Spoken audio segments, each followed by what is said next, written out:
Vai começar uma Mentoring Class, uma Masterclass do Mentoring Team. Iniciativa SECT Alagoas, FAPEAL, Senai, impulsionando o empreendedorismo e a inovação. Seja bem-vindo à nossa Mentoring Class, a Masterclass do programa Mentoring Team. Meu nome é Lara Forte, eu sou mentora da área jurídica e de propriedade intelectual. O nosso programa é uma iniciativa conjunta da SECT, da FAPEAL e do Senai. Hoje a gente vai aprender um pouco sobre noções jurídicas e de compliance na constituição de uma empresa. Comigo você vai aprender que é bem melhor prevenir do que indenizar e vai entender também alguns dos pontos principais que todo empreendedor deve ter consciência e ter um fundamento para conseguir tomar decisões estratégicas na condução da sua empresa. Então, o que todo mundo foca na hora de iniciar um negócio é na contratação de um profissional de contabilidade. Mas as pessoas acabam esquecendo que a contratação também de uma assessoria jurídica é essencial. Por quê? Bem, o contador ele pode até conseguir te ajudar em alguns contratos ou alguns momentos de aconselhamento, até porque a gente sabe muito bem que os profissionais tendem a ser cada vez mais multidisciplinares. Mas o que acontece? O contador ele não vai conseguir entender de verdade a necessidade da tua empresa e no trato desse relacionamento com todos os segmentos que você vai entrar em contato. Então, quando você fala de uma empresa, é um sistema. Você está ali naquele centro e aí você vai lidar com seus fornecedores, você vai lidar com a sua clientela, você vai lidar com as demandas do próprio Estado. E nisso é muito importante que você tenha o apoio de um advogado, porque ele vai ter a melhor orientação possível dentro das matérias de direito trabalhista, direito do consumidor, direito tributário. Então, para que você consiga desenvolver uma estratégia sustentável de crescimento, é muito importante que você tenha uma noção muito clara das obrigações que você tem que cumprir. E essa noção muito clara das obrigações que você tem que cumprir é o que a gente chama de compliance. Outro nome para compliance é governança corporativa, no bom português, tá? E essa governança, ela vai precisar ser instituída para que você consiga identificar a cultura da sua empresa. E essa cultura, bem, você pode escolher fazer a sua cultura, né? Ou você pode deixar rolar e ela vai acontecer de um jeito ou de outro. Na maioria das empresas, o que acontece é justamente isso. As pessoas não se preocupam em estruturar um propósito e uma estratégia de crescimento e as coisas vão acontecendo. E aí você vai ter que depois sair aí apagando muitos incêndios. Isso nunca é legal.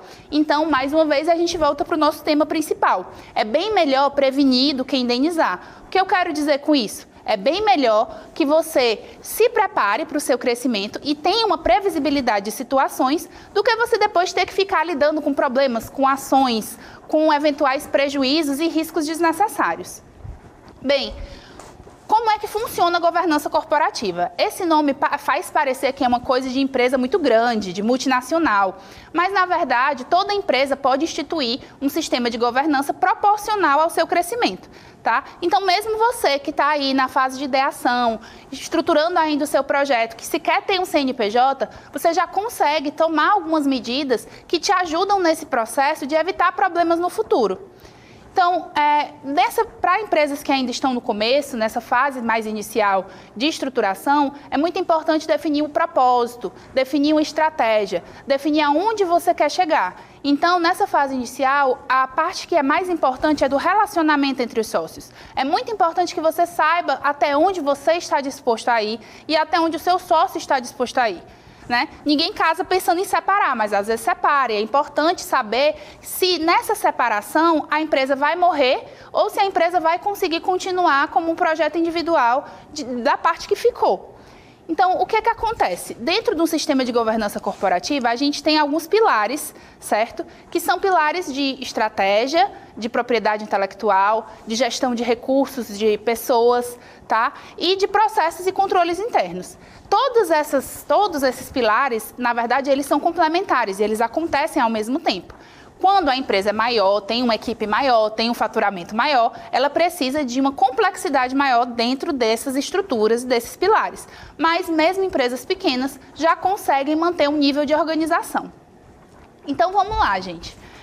O que é que você precisa entender dentro do principal pilar que é estratégia, certo? Você vai falar da estratégia e da sua sociedade enquanto empresa, tá? Então o que é que você tem que definir bem? Até onde você vai conseguir investir, então, questões financeiras mesmo, de comprometimento entre todos os fundadores, questões como diluição, participação societária, se você vai ter cotas em reserva, quais são os tipos de contratação.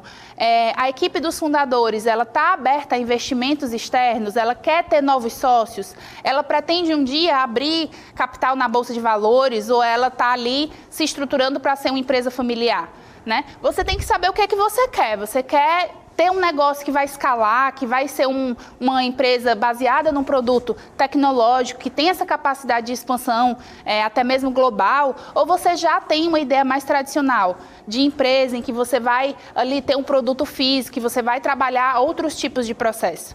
É importante a gente saber que mesmo nessa era de inovação e de muita tecnologia, não existe um modelo errado de empreender, tá? Você pode, sim, ter sucesso como empresário, tanto em uma startup, em uma empresa de base tecnológica, como em uma empresa com um modelo mais tradicional. O que você não consegue é ter um sucesso dentro de uma empresa que não tem nenhum tipo de processo e nem de organização.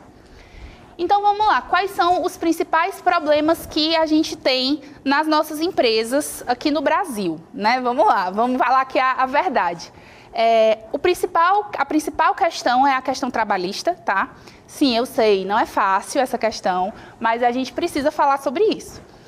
O direito do trabalho, ele existe, tá? Então, a gente tem que lidar com ele. E é importante que a gente consiga formalizar essas relações com os nossos colaboradores da melhor forma possível, para evitar a constituição do que a gente chama de passivo trabalhista.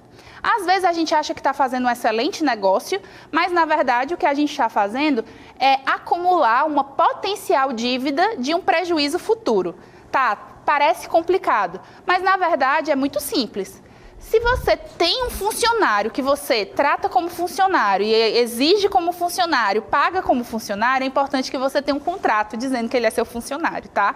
E não uma empresa que presta serviço para você. Ah, Lara, mas isso é muito complicado, sai muito caro. Eu entendo. E aí a gente traz também sugestões de solução. Qual a solução? Contrate uma empresa e trate ela como uma empresa, tá? Então você pode sim terceirizar processos e parte da sua operação. Isso é uma prática bastante saudável que, se formalizada da forma correta, não vai trazer nenhum tipo de risco para o desenvolvimento do seu negócio.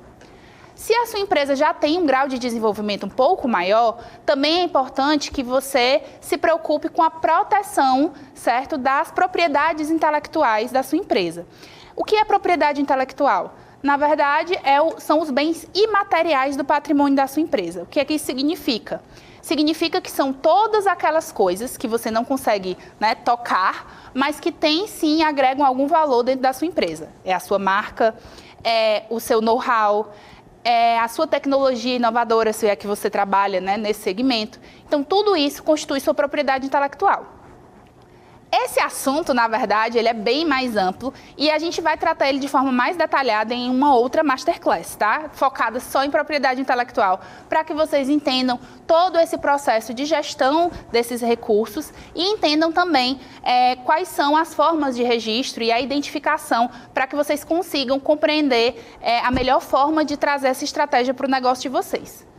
Enfim, outra coisa que é bastante importante, além da gestão desses recursos, né, tanto os recursos materiais como os recursos humanos, é a independência dos patrimônios da empresa e dos empresários. Então, se você é um empresário, mesmo que você ainda comece pequeno, é muito importante que você sempre separe as questões financeiras da sua vida pessoal das questões financeiras da sua empresa. Isso significa contas separadas e obrigações separadas, tá? Então, não existe isso de, a empresa está faturando e isso significa que na minha casa não vai faltar dinheiro, tá? Isso aí é uma prática que a gente chama de confusão patrimonial e ela pode ter consequências bem graves, tá? Qual é a principal consequência da confusão patrimonial? É a desconsideração da pessoa jurídica. Quando a gente constitui uma empresa, o nosso objetivo principal é proteger o nosso patrimônio pessoal. A gente não quer arriscar que o patrimônio ali que sustenta a nossa família, ele seja comprometido por dívidas da empresa, certo? Então, quando você não toma esse cuidado de separação das suas finanças, você está arriscando justamente destruir essa proteção jurídica que você tem ao constituir um CNPJ. Isso acontece porque o próprio objetivo da empresa, ele acaba quebrado. Se você quer proteger o seu patrimônio, separando ele das dívidas da empresa, então você também tem que separar dos lucros da empresa, do faturamento da empresa. Então, assim, na verdade parece bem lógico, mas é um erro bastante comum. Então, qual é uma outra questão muito importante? Processos internos. É o que eu falei da cultura, gente. Quando a gente fala da cultura empresarial, é uma coisa que ela vai acontecer, de um jeito ou de outro. Então, a nossa recomendação é que você pense conforme o seu propósito, conforme a sua estratégia de desenvolvimento, e aí você vai pensar qual a cultura que eu quero trabalhar dentro da minha empresa. Essa cultura pode ser passada para a sua equipe, para os seus colaboradores, até mesmo para os seus parceiros, na forma de um código de ética, um manual de conduta e comportamento. E esses instrumentos, eles são muito eficientes para que você consiga estabelecer também uma reputação e uma imagem pública, tá? Não só na questão de comunicação de marketing ou de publicidade, mas principalmente na comunicação mercadológica mesmo, para que outras empresas possam ter consciência, né, sobre qual é a sua postura em relação a determinados assuntos e situações. Então, quando a gente fala da proteção também dos recursos humanos, essa questão dos processos, ela se conecta com a questão da cultura, que se conecta com a questão da estratégia que a gente falou antes. Então, é como eu falei, esses pilares da governança, eles estão todos acontecendo ao mesmo tempo. Você tem um desenvolvimento simultâneo na empresa. Então, você está aqui, você tem uma assessoria jurídica, você tem uma assessoria contábil, você tem os sócios fundadores da empresa. Em determinadas empresas você vai ter mais pessoas envolvidas também nessa questão da gestão. Mas, resumidamente, todas essas pessoas têm que estar cientes de qual é o propósito final, qual é o objetivo, qual é o resultado esperado, para que toda essa equipe trabalhe de uma forma que o resultado seja realmente atingido. Quando a gente fala da questão jurídica, tá? Muita gente se prende somente na questão de contratos. E o jurídico não é só contratos, o jurídico também é muito estratégia, tá?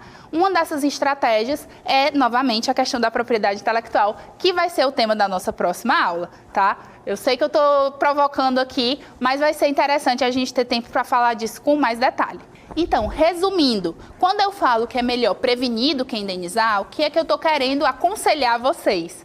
Eu estou dizendo para vocês reduzirem ao máximo riscos desnecessários na condução do negócio, para que vocês evitem um passivo jurídico. O que é um passivo jurídico? São pontos de vulnerabilidade dentro da estruturação da sua empresa que podem acabar sendo objeto de ação judicial, como a famosa ação trabalhista, pode acabar sendo objeto de multa por meio de cobrança, de obrigações tributárias que não foram cumpridas. Você pode acabar pagando alguma multa contratual por uma negociação que não foi formalizada da forma que deveria em um contrato com o seu fornecedor. Então, tudo isso é o que a gente chama em conjunto de passivo jurídico. E quando a gente dá esse conselho da constituição de um sistema de governança implantado e pensado de forma prévia, é sempre nesse sentido, de você reduzir o risco envolvido na constituição do seu negócio, tá? Então, na aula de hoje, o que é que a gente aprendeu?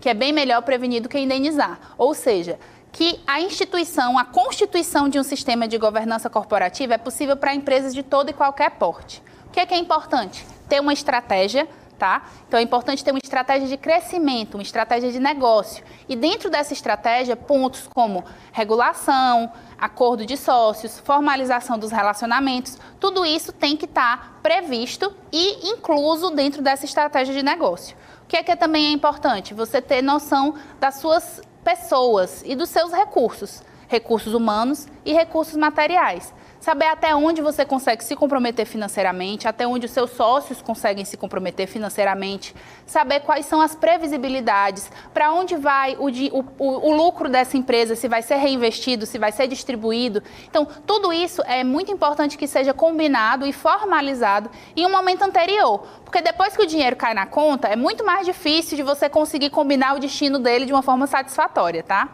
Então, outra coisa que a gente aprendeu é a necessidade da organização de processos internos e a organização da cultura. Então, é melhor que você saiba o tipo de empresa que você quer ter e que você organize isso e passe isso para os seus colaboradores por meio de manual de conduta, por meio de um código de ética, do que deixar que isso aconteça naturalmente, porque vai acontecer de um jeito ou de outro. Então, por fim, a gente falou um pouco sobre propriedade intelectual, que vai ser o tema da nossa próxima aula.